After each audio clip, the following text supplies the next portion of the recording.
इस वक्त बड़ी खबर आ रही है आनत रसूल मामले में नूपुर शर्मा की मुश्किलात में इजाफा। मुंब्रा पुलिस ने जारी किया सम्मन, 22 जून को पूछताछ के लिए किया तलब। तो बड़ी खबर नूपुर शर्मा के ताल्लुक से आ रही है। आनत रसूल मामले में नूपुर शर्मा की मुश्किलात में इजाफा। मुंब्रा पुलिस ने जारी किया सम्मन, 22 जून को पूछताछ के लिए किया तलब।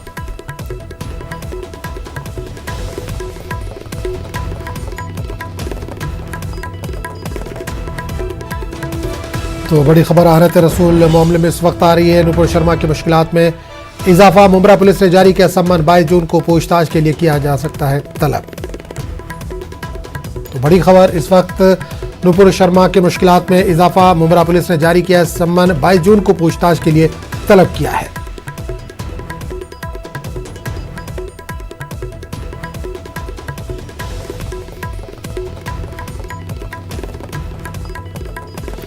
तो बड़ी खबर आनत रसूल मामले में नूपुर शर्मा की मुश्किलात में इजाफा। मुंब्रा पुलिस ने जारी किया सम्मन, 22 जून को पूछताछ के लिए तलब किया गया है।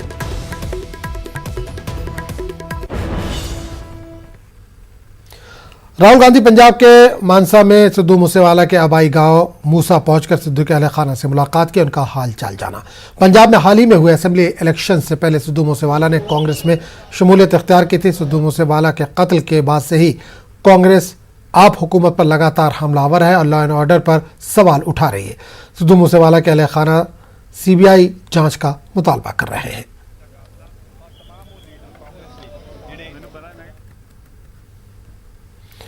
पंजाब में कांग्रेस के कैप्टन अमरिंदर हुकूमत में वजीर जंगलात रहने वाले साधु सिंह धर्मसोत को गिरफ्तार कर लिया गया। पंजाब विजिलेंस ने यह गिरफ्तारी की है।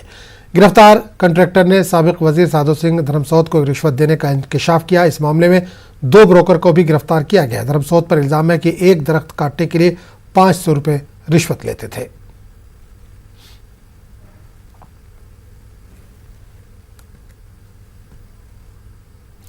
सोपोर में जालूरा इलाके के पनीपुरा जंगलात पे हुए एनकाउंटर में एक पाकिस्तानी मिलिटेंट हलाक हुआ। मिलिटेंट का ताल्लुक लश्कर तैयबा से था। पुलिस के मुताबिक इलाके से 2 पाकिस्तानी और एक मुकामी मिलिटेंट फरार हुए हैं। इनकी तलाश जारी है। महलूक मिलिटेंट से मिले दस्तावेजात से मालूम हुआ है कि वो लाहौर पाकिस्तान का रहने वाला है। इसका नाम हंजा बताया जाता है।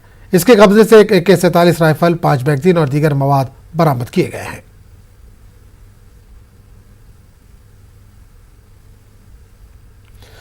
आईजीपी विजय कुमार ने कहा कि कोलगाम में बैंक मैनेजर पर हुए हमले में मुलविस मिलिटेंट की पहचान की गई है और इसका ताल्लुक शोपियां से है। कुमार के मुताबिक जल्दी से गिरफ्तार या हलाक किया जाएगा। विजय कुमार ने सोपोर और कुपवाड़ा एनकाउंटर से मुतालिक भी तफसीलात फराहम की।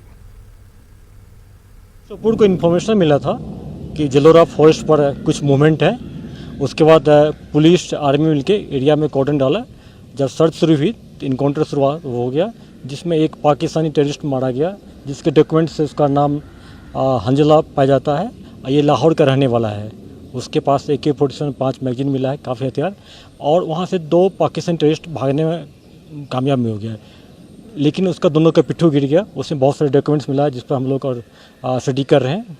दूसरा इनकाउंटर कुपवाड़ा डिस्ट्रिक्ट में हुआ है। कुपवाड़ा का जो कंडी बेल्ट एरिया, फॉरेस्ट एरिया है, वहाँ पर कुपवाड़ा पुलिस और आर्मी मिल के ऑपरेशन लॉन्च किया था, जिसमें 2 टेररिस्ट मारे गए हैं लश्कर तैयबा का। एक पाकिस्तानी टेररिस्ट है, एक त्राल का है। त्राल का जो इश्तियाक लोन है और रिसेंटली ज्वाइन किया था, और पाकिस्तान टेररिस्ट जो है इसका तुफैल कोड नाम है। वहाँ से बहुत सारे 2 AK-56 राइफल मिला है, बहुत सारे सामान मिला है। नॉर्थ कश्मीर के चारों डिस्ट्रिक्ट, बारामूला हो गया, कुपवाड़ा, बांडीपुर, ये बॉर्डर एरिया पर है। बीच बीच में इन्फिल्ट्रेशन जब भी हुई है तो या तो इनको LC पर न्यूट्रलाइज किया जाता है, या अगर अंदर आ गया हिंटर लैंड में तो सेकंड लैंड में जो पुलिस आर्मी मिलकर इसको न्यूट्रलाइज करते हैं। अभी हम लोग मल्टीपल एम्बुश लगे हुए हैं कि अगर जो टेररिस्ट बच गया है उसको पीछे हम लोग खोज रहे हैं। राहुल भट्ट जी को जो उस पर अटैक हुआ था, मारे गए जिसमें, तो उसमें 2 टेररिस्ट थे इन्वॉल्व। एक पाकिस्तानी क्वालिटी वाले को न्यूट्रलाइज कर दिए, लतीफ़ राथर बच गया, इसके पीछे पड़े हुए हैं। दूसरा जो आमरीन भट्ट है, उसमें दोनों टेररिस्ट को हम लोग आइडेंटिफाई कर न्यूट्रलाइज कर दिए। और जो बैंक जो मैनेजर पर अटैक हुआ था विजय कुमार जी पर कुलगाम में, उसके पीछे लगे हुए टेररिस्ट को हम आइडेंटिफाई कर लिए, शोपियान के टेररिस्ट है, और बहुत जल्दी उसको या तो अरेस्ट कर लेंगे या इनकाउंटर में न्यूट्रलाइज कर देंगे। सालाना खीर भवानी मेला जो कल यानी 8 जून को शुरू हो रहा है, पुरो और जगताई के मुख्तलिफ इलाकों से आने वाले माइग्रेंट कश्मीरी पंडितों में कोई खास रद्दमल देखने को नहीं मिल रहा है। अगरचे हुकूमत की तरफ से ट्रांसपोर्ट और सिक्योरिटी के मुनासिब इंतजाम किए गए, लेकिन खौफ के बायस लोगों की तादाद कम है। यात्रा के लिए 39 बसें दस्तियाब थी, लेकिन सिर्फ 10 बसों को रमेश कुमार डिवीजनल कमिश्नर जम्मू ने झंडी दिखाकर रवाना किया। 52 यात्रियों की गुंजाइश वाली बसों में सिर्फ 10 से 15 यात्री ही थे। डिवीजनल कमिश्नर के मुताबिक सिक्योरिटी के फुल प्रूफ इंतजाम किए गए हैं। अब हमने पूरी व्यवस्था की हुई थी और सभी लोगों को कहा गया था, जितने लोग जाना चाहते थे उनको हमने सबको यहाँ से अलाउ किया है। सुरक्षा व्यवस्था पूर्णतः पूरे जो है प्रबंध किए गए हैं। सुरक्षा में किसी की तरह कोताही नहीं है। यहाँ से लेकर के और आगे कश्मीर डिवीजन में भी पूरी तरह से सुरक्षा के पूर्णतः प्रबंध किए गए। श्रद्धालु अपना बेझिझक जाए, वहाँ पर सरकार की तरफ से पूर्णतः प्रबंध किए गए हैं। खीर भवानी में भी और एन रूट भी सब जगह पूर्णतः अच्छे ढंग से प्रबंध किए गए हैं। डीसीज, एसपी सभी की तरफ से प्रबंध किए गए, इनको किसी भी तरीके से कोई असुविधा नहीं हो। आरएसएस के लखनऊ और उन्नाव में वाक़ दफातर को बम से उड़ाने की धमकी मिलने के मामले में एफआईआर दर्ज की गई है। लखनऊ के मड़ियाओं पुलिस स्टेशन में एफआईआर दर्ज की गई है। पुलिस फिलहाल मामले की तहकीकात कर रही है। व्हाट्सएप मैसेज के जरिए एक इस तरह का धमकी भरा मैसेज मिला था, तो उसके आधार पर तहरीर लेकर मुकदमा पंजीकृत किया गया है थाना मड़ियाओं के अंतर्गत, और इसको हम लोगों ने ट्रेस करके जल्दी से गिरफ्तार करने के लिए टीम भेजा गया है और जल्द से जल्द इसका गिरफ्तारी हो जाएगी। और खबर राज्यसभा इंतखाबात से जुड़ी हुई।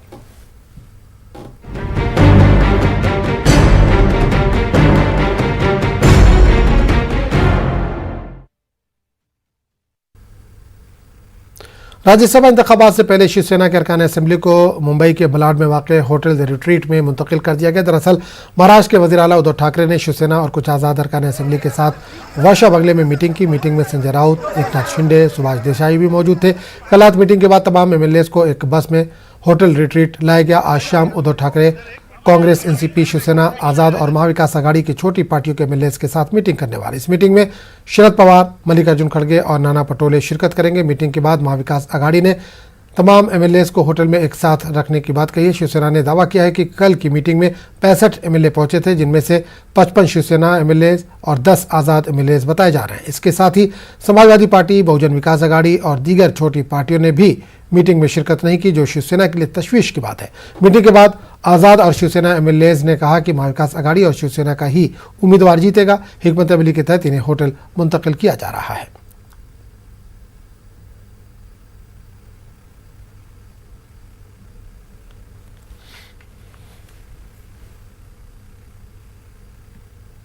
ऐसा है, ये जो यहाँ जो हवा कोई बना रहा है ना, उनको महाराष्ट्र की राजनीति के बारे में बहुत कम जानकारी है।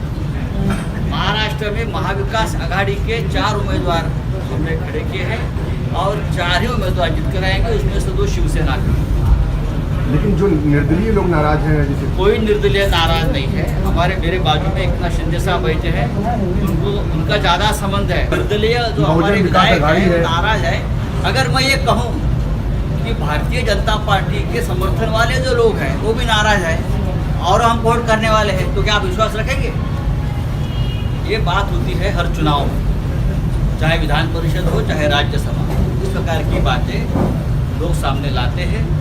10 तारीख को उसका फैसला हो जाएगा कौन किसके साथ। हमारी महाविकास आघाड़ी के तीनों पार्टी के हमारे सदस्य, हमारे मित्र पक्ष और जो अपक्ष सदस्य है वो हमारे रहेंगे और पूरा नंबर हमारा वहाँ उपस्थित रहेगा और वहाँ मार्गदर्शन किया जाएगा कैसे वोटिंग करना है। इसके अलावा कुछ नहीं।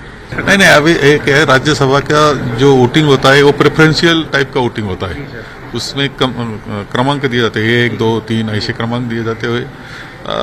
तो इसके लिए थोड़ी सी मालूमात रहना वो सदस्य के लिए बहुत जरूरी होता है। कोई गलती चलती नहीं है, तो इसलिए थोड़ा सा उनको भी सब बताना जरूरी है, इसलिए ये सब मीटिंग होती है। आज एमआईएम चीफ असदुद्दीन अवैसी महाराष्ट्र के दौरे पर है। अवैसी ने अपने दौरे की शुरुआत नांदेड़ से की है। नांदेड़ में अवैसी पार्टी लीडरों के साथ मीटिंग करेंगे। शाम में अवैसी लातूर में आम इजलास से खिताब करेंगे। इस दौरान अवैसी ने महाराष्ट्र में राज्यसभा इंतखाबात को लेकर अपना मौक़िफ़ वाज़ेह कर दिया। अवैसी ने कहा कि अभी तक महाविकास आघाड़ी ने उनसे और उनके अरकान असेंबली से रब्ता नहीं किया, इसलिए वो जो मौजू होगा फैसला करेंगे। वादे कि महाराष्ट्र में एमआईएम के 2 अरकान असेंबली हैं। इस्माइल साहब से बातचीत हुई और कल रात में फारूक शाह साहब से मेरी गुफ्तगू हुई इस बारे में। दूसरी बात यह है कि ना महाविकास अघाड़ी से कोई हमसे बात नहीं किया, ना हमारे एमएलए से कोई कांटेक्ट किया। तो इसलिए हम देखेंगे अगर वो लोग महाविकास अघाड़ी को ज़रूरत है हमारी तो उनको चाहिए कि एमआईएम से कांटेक्ट करें, नहीं चाहिए तो ठीक है, कोई बात नहीं, हम लोग जो फैसला लेना लेंगे। मगर अभी तक तो उनके पास से कोई कांटेक्ट नहीं हुआ है और हम भी हमारे एमएलए से बात कर रहे हैं और इंशाल्लाह ताला 1 या 2 दिन में, क्योंकि 10 तारीख को पोलिंग है, 1 या 2 दिन में हम लोग फैसला ले लेंगे इस बारे में। खबरों का सिलसिला जारी रहेगा, लेकिन एक छोटे से वक्फे के बाद।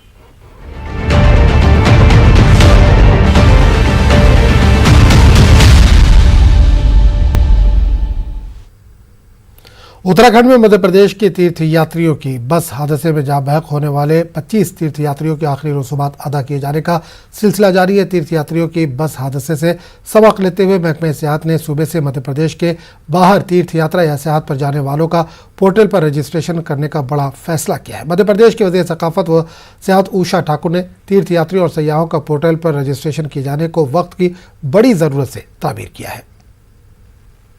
उनकी सुरक्षा और उनके जीवन की रक्षा में हम ज़्यादा क्या करेगा पर्यटन विभाग? हमारा पर्यटन विभाग ये बिल्कुल विचार करेगा कि जो जाते हैं अलग पृथक भी, उनका भी पंजीयन कोई विभाग के पोर्टल पर हो ताकि सबके संज्ञान में रहे कि कौन कहाँ गया है किसी से।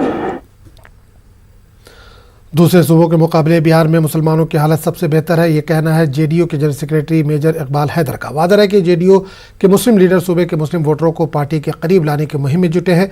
मुख्तलिफ जिलों में ब्लॉक सतह पर मीटिंग मुनक्किद कर मुसलमानों को मौजूदा हुकूमत की कारकर्दगी से रोशनास कराया जा रहा है। पार्टी के general secretary major Iqbal Haider के मुताबिक बिहार के वज़ीर आला नीतीश कुमार ने समाज के सभी तबके के लिए काम करने की कोशिश की है, इसमें अक़लियती समाज भी शामिल है। अक़लियतों के फलाह के ताल्लुक से जब हुकूमत काम कर रही है तो अक़लियती समाज को भी जज्बाती मुद्दे से अलग अपनी रोजी रोटी के लिए सियासी शऊर जगाने की ज़रूरत है। इकबाल हैदर ने कहा कि पुराने तरीक़े को छोड़कर मुसलमानों को नए अंदाज में अब गौर व फिक्र करनी चाहिए।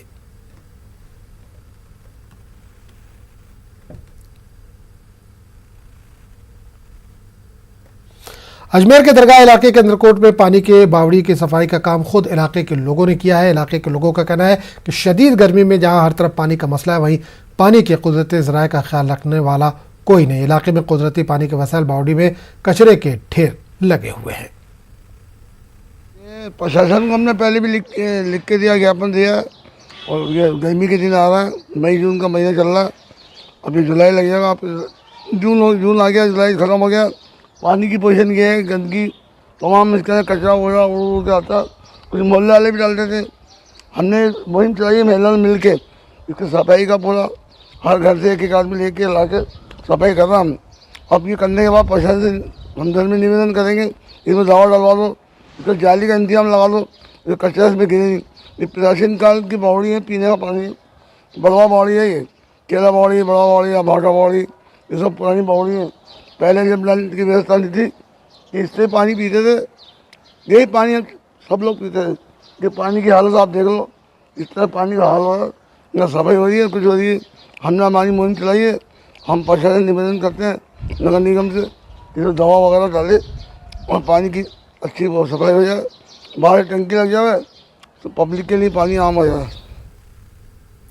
बीजेपी ने भले ही तर्जुमान नुपुर शर्मा और नवीन कुमार जिंदल को मुअत्तल कर दिया, लेकिन खलीजी ममालिक में लोगों की हुकूमत हिंद से नाराज़गी कम होने का नाम नहीं ले रही। सऊदी अरब, कुवैत, बहरीन व कुछ दीगर अरब ममालिक में सुपर स्टोर से हिंदुस्तानी मसनूआत को निकाले जाने की खबरें सामने आ रही है। कुवैत के एक कोऑपरेटिव सोसाइटी ने अपने दुकानों में हिंदुस्तानी मसनूआत के फ़रोख्त पर पाबंदी लगा दी है। यहाँ गौर करने वाली बात यह है कि किसी भी मुल्क की हुकूमत ने हिंदुस्तानी मसनूआत के बाइकआउट का ऐलान नहीं किया, बल्कि अवामी सतह पर बाइकआउट का यह अमल शुरू हुआ है।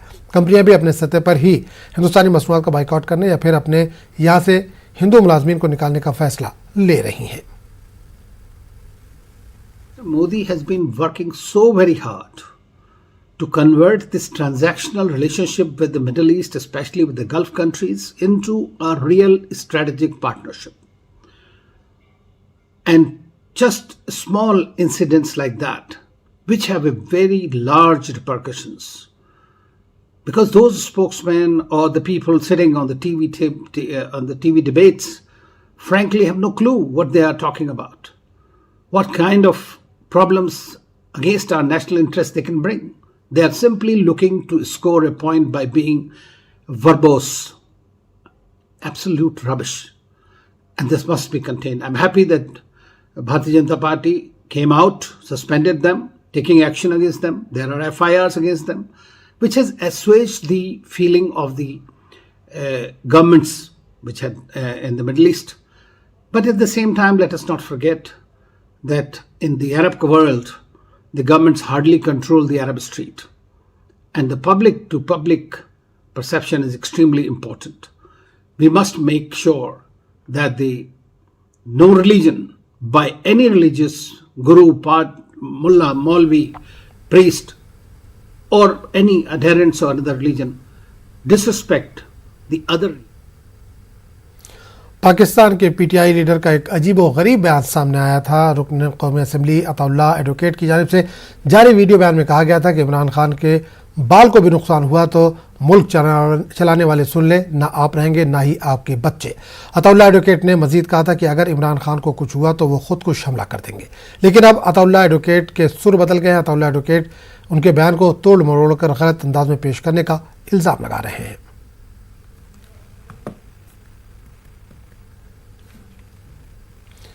दिल्ली से आज़मीन हज के सऊदी अरब रवानगी का सिलसिला शुरू हो गया। दिल्ली से सैकड़ों आज़मीन मुक़द्दस सफ़र पर रवाना हुए।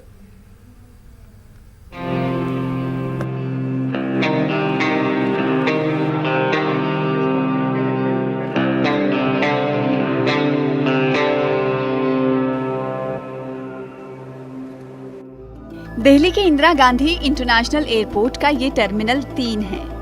यहाँ पर बड़ी तादाद में नजर आ रही ये भीड़ आज़मीन हज और उनको रुखसत करने आए रिश्तेदारों की है। हज के मुक़द्दस सफर पर जाने की ललक आंखों में साफ नजर आ रही है। जज्बात है कि अल्लाह ताला ने जो हमको इस ज़िंदगी दी, इसमें एक बार हज करना फ़र्ज़ होता है। उस फरीज़े को अदा करने के लिए जा रहा हूँ। अल्लाह ताला में मेरा और तमाम जो हज करने के लिए जा रहे हैं उनका हज कबूल फरमाए। और एक सच्चा मुसलमान जो होता है अपने देश का सच्चा देशभक्त होता है। मैं अपने मुल्क की तरक्की के लिए और अमन शांति शांति के लिए खुसूस तरीके दुआ करूँगा। 2 साल से हम ट्राई कर रहे थे, 2 साल कोविड होने की वजह से हज कैंसिल हो गया। अब तीसरी बार आया। खुशी तो है ही, ऊपर वाले के करम से हम उसके घर जा रहे हैं और उम्मीद करेंगे कि हमारे मुल्क में अमन चैन रहे। हमें ये मौका मिला, हमारा अल्लाह ताला हज कबूल करे। बहुत तमन्ना थी कई साल से, अब का हमें अल्लाह ताला ने मौका दिया, हम जाने अल्लाह की राह में। रिवायत के मुताबिक एयरपोर्ट पर आज़मीन हज को अलविदा कहने हज कमेटी ऑफ इंडिया, दिल्ली हज कमेटी और दिल्ली हुकूमत के अरकान, वजीर और रुकन पार्लियामेंट के अलावा सऊदी हुकूमत के वर्किंग सफीर माजिद अल उतैबी भी पहुँचे। इस मौके पर अल उतैबी ने हिंदुस्तान के आज़मीन हज को मुबारकबाद पेश की और खुशगवार सफर के लिए नेक ख्वाहिशात का इजहार किया। वहीं कानपुर तशद्दुद मामले में अब तक 50 लोगों की गिरफ्तारी हो चुकी है। कानपुर पुलिस कमिश्नर से बात की हमारे नुमाइंदे संदीप सविता ने। 3 जून को जिस तरह से बंद बुलाए जाने के बाद हिंसा भड़की, उसके बाद से लगातार पुलिस कार्रवाई कर रही है। हमारे साथ पुलिस कमिश्नर कानपुर मौजूद हैं, उनसे बात करते हैं। सर, किस तरह से कार्रवाई चल रही है, कितने लोगों की अब तक गिरफ्तारी हुई है, क्या शहर में? देखिए, अभी तक 50 लोगों की गिरफ्तारी हुई है और हम अन्य लोगों को आइडेंटिफाई कर रहे हैं। जो सीसीटीवी फुटेज मिले हैं, जो जनता ने वीडियोस उपलब्ध कराए हैं, उसके बेसिस पे लोग आइडेंटिफाई करते हैं और उस आइडेंटिफिकेशन के बेसिस पे कार्रवाई की जाएगी। जो मुख्य आरोपी जो साजिश करता है उसको गिरफ्तार करके जेल भेजा जा चुका है और इसी तरीके से आगे भी कार्रवाई जारी रहेगी। मुख्य आरोपी जो है हयात जफर हाशमी, उनकी पत्नी का भी कुछ संदिग्ध जिस तरह से व्हाट्सएप पे मैसेज जो उस पर भी जांच हो रही, क्या उनको भी कस्टडी में लिया?